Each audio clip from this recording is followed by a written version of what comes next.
कहानी की शुरुआत में हम रामा नाम के पुलिस ऑफिसर को देखते हैं जो कि अपनी टीम के साथ अलग अलग सीक्रेट मिशन पर जाया करता था। रामा का दिमाग और उसकी फाइटिंग स्किल काफी अच्छी थी। वो आज भी अपनी टीम के साथ एक मिशन पर जाने वाला था, मगर जाने से पहले वो अपनी प्रेग्नेंट वाइफ से मिलकर जाता है और अपने पिता से कहता है कि मैं उसे वापस लेकर आऊंगा। अब वो यहाँ किसकी बात कर रहा था वो हम कहानी में आगे जानेंगे। इसके बाद हम देखते हैं कि रामा और उसके बहुत सारे सोल्जर अपने एक सीक्रेट मिशन पर जाते हैं। इधर उनका सीनियर ऑफिसर उन्हें बताता है कि उन लोगों का मिशन तामा नाम के गैंगस्टर को पकड़ना है जो कि एक अंडरवर्ल्ड का बहुत बड़ा डॉन था। वो अपनी एक बिल्डिंग में रहता था और उसकी बिल्डिंग में शहर के बहुत सारे गैंगस्टर भरे पड़े थे जो कि तामा के लिए अपनी जान दे सकते थे। फिर वो ऑफिसर इन्हें बताता है कि आज से पहले भी उस बिल्डिंग में कई सारे ऑफिसर्स गए हैं पर वो कभी उधर से जिंदा वापस नहीं आए हैं और अब ये लोग भी गैंगस्टरों से भरी बिल्डिंग में गैंगस्टर बॉस तामा को पकड़ने के लिए जा रहे थे। ऑफिसर उन्हें बताया है कि तामा के दो सबसे खास आदमी हैं। पहला मैड डॉग जो तामा के इशारे पर किसी को भी काटने में सोचता नहीं है। दूसरा एंडी जो तामा के इलीगल बिजनेसों को संभालता है। इसके बाद हम तामा को देखते हैं जो मैगी खाने के बाद उसे मारने के लिए आए 4 लोगों को मार देता है, पर जब वो 5वें आदमी को मारने वाला था तो उसकी बंदूक की गोली खत्म हो जाती है। ये जानकर उस आदमी की जान में थोड़ी जान आती है कि मैं बच जाऊंगा, लेकिन तभी तामा एक डोर खोलता है जिसमें गोलियों के साथ एक हथौड़ी थी। तामा उसमें से गोली नहीं लेता बल्कि उस आदमी को तड़पाकर मारने के लिए हथौड़ा ले आता है और फिर वो उस हथौड़े से उस आदमी के सर पर मार मार कर उसके सर की हड्डियों का चूरमा बना देता है। दूसरी तरफ अब तामा की बिल्डिंग के बाहर रामा और बाकी सारे सोल्जर्स पहुंच चुके थे। इधर उन्हें लेफ्टिनेंट मिलता है जिसके अंडर में ही ये सब मिशन चल रहा था। जिसके बाद सभी सोल्जर्स गैंगस्टरों से भरी इस बिल्डिंग में जाने लगते हैं, पर इधर गेट पर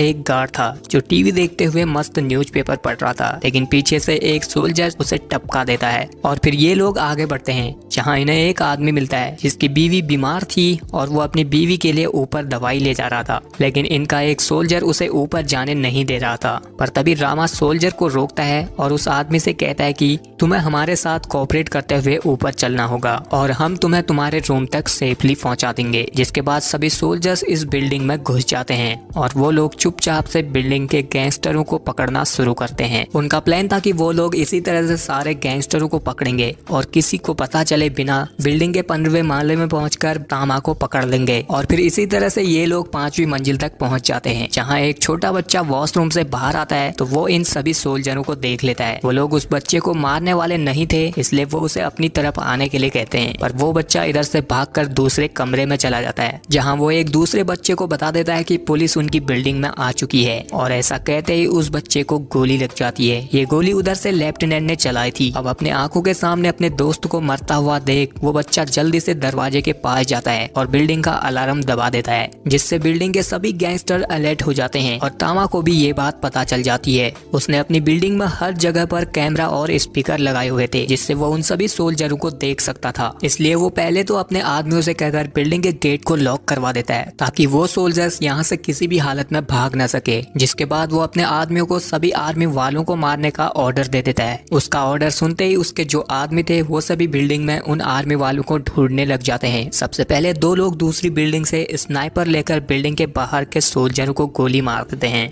इसके बाद हम 2 सोल्जरों को एक कमरे में देखते हैं जिन्होंने एक गैंगस्टर को पकड़ा हुआ था। उन दोनों सोल्जरों में से एक सोल्जर जब खिड़की के पास जाता है तो बाहर से स्नाइपर से उस पर हेडशॉट लगता है और इस बात का फायदा उठाकर जिसको इन लोगों ने बांधा हुआ था वो अपने हाथों को आगे कर लेता है और फिर वो टेबल के नीचे से एक कुल्चा निकालता है और उधर दूसरे सोल्जर को बकरे की तरह हलाल कर देता है और फिर वो लोग बिल्डिंग के बाहर सोल्जरों की गाड़ी में भी जो सोल्जर्स थे उन्हें गोलियों से भून डालते हैं। इसके बाद वो कुल्जा वाला आदमी तामा को इन्फॉर्म करता है कि 5वीं मंजिल से नीचे अब कोई सोल्जर नहीं है। ये जानने के बाद गैंगस्टर बॉस तामा अपनी बिल्डिंग की सारी लाइट्स को बंद करवा देता है और फिर वो अपनी बिल्डिंग में रहने वाले सभी गैंगस्टरों से कहता है कि जो लोग भी उन सभी सोल्जरों को मारेंगे उन्हें कभी भी इस बिल्डिंग का किराया देना नहीं पड़ेगा। वो इन्हें ये बात भी बताता है कि सभी सोल्जर्स बिल्डिंग के 6वीं मंजिल पर हैं। उधर हम उन सोल्जरों को देखते हैं जिनकी अब डर के मारे फट चुकी थी। इसलिए सोल्जरों का सीनियर ऑफिसर लेफ्टिनेंट से कहता है कि उन्हें यहाँ से निकलने के लिए बैकअप की जरूरत है, इसलिए वो बैकअप को जल्दी से बुला ले। लेकिन लेफ्टिनेंट उसे कहता है कि वो लोग यहाँ पर किसी को बताए बिना आए हैं, यानी कि इस मिशन के बारे में लेफ्टिनेंट के अलावा किसी को पता ही नहीं था। लेफ्टिनेंट यहाँ इन सबको अपना प्रमोशन पाने के लालच में इन्हें बलि का बकरा बनाकर बिना बैकअप के इधर लाया था। ये जानकर सीनियर ऑफिसर उस पर बहुत गुस्सा होता है, पर अभी सिचुएशन ऐसी थी कि अगर उन्होंने थोड़ी सी भी आवाज की तो उन पर गोलियों की बारिश हो जाएगी। इसलिए वो लेफ्टिनेंट को कहता है कि तेरे को तो बाद में देख लूंगा। अब ये लोग एक गली में चुपचाप छुपे हुए थे, पर इनके सोल्जर्स को लगता है कि सामने के दरवाजे में कोई उन्हें मारने के लिए आ रहा है, इसलिए वो गोली चला देता है। पर तामा के गैंगस्टर तो इनके ऊपर वाली गैलरी में थे और अब उन लोगों ने इन्हें गोली चलने की रोशनी में देख लिया था, इसलिए वो लोग इनके ऊपर अंधाधुंध फायरिंग शुरू कर देते हैं, जिसमें कई सारे सोल्जर्स मारे जाते हैं। पर कुछ सोल्जर्स बचकर एक रूम में आ जाते हैं। ये लोग जल्दी से उस रूम के दरवाजे को बंद करते हैं और उस दरवाजे पर बहुत सारे सामान को लगा देते हैं। इसके बाद इनमें से एक सोल्जर खिड़की की तरफ जाता है तो उस पर गोलियों की बौछार हो जाती है। अब ये लोग अंदर और बाहर से इस कमरे में फंस चुके थे, इसलिए रामा अब यहाँ से निकलने के लिए एक कमरे के फ्लोर को कुल्हाड़ी से तोड़कर एक गड्ढा बनाता है। लेकिन जब ये लोग उस गड्ढे से नीचे वाले रूम में पहुंचते हैं तो वहाँ भी तामा के आदमी थे। वो लोग इन पर हमला करते हैं, लेकिन ये लोग उन्हें मारने में कामयाब हो जाते हैं। लेकिन अभी भी वो लोग सेफ नहीं थे, क्योंकि अब वो लोग ऊपर से भी आ रहे थे और उनके रूम के दरवाजों को भी खोलने की कोशिश कर रहे थे। तो अब इस सिचुएशन में रामा एक सिलेंडर की पिन को निकालता है और उसे फ्रिज में डालकर दरवाजे के पास रखकर ब्लास्ट कर देता है, जिससे दरवाजे के बाहर जो लोग थे वो सब ब्लास्ट में मारे जाते हैं। और ये सब उधर तामा अपनी स्क्रीन पर देख रहा था, इसलिए वो अब अपने दोनों खास आदमियों को भी उन्हें मारने के लिए भेज देता है। दूसरी तरफ रामा और उसका एक साथी अपने सीनियर ऑफिसर से अलग हो चुके थे। लेफ्टिनेंट और सीनियर ऑफिसर एक वॉशरूम में छुपे हुए थे और बाहर तामा के आदमी तलवार लेकर उन्हें ढूंढ रहे थे। दूसरी तरफ रामा अपने घायल साथी को उसी आदमी के पास ले जा रहा था जिसकी बीवी बीमार थी। पर जब वो लोग आगे बढ़ते हैं तो यहाँ पर उन पर कुछ लोग हमला कर देते हैं, लेकिन रामा उन सबसे अकेले निपटता है और अपनी फाइटिंग स्किल से उन सबको बहुत बुरी तरह से मार देता है। पर अब उनकी लड़ाई की आवाज उस आदमी तक भी पहुंचती है जो कि वॉशरूम में तलवार लेकर उन्हें ढूंढ रहा था, इसलिए वो अब अपनी पूरी गैंग लेकर रामा की तरफ जाने लगता है। दूसरी तरफ रामा उस आदमी के दरवाजे को खटखटाता है और उसे अपनी मदद करने के लिए कहता है। वो आदमी हिचकिचा रहा था कि दरवाजा खोलूं या नहीं,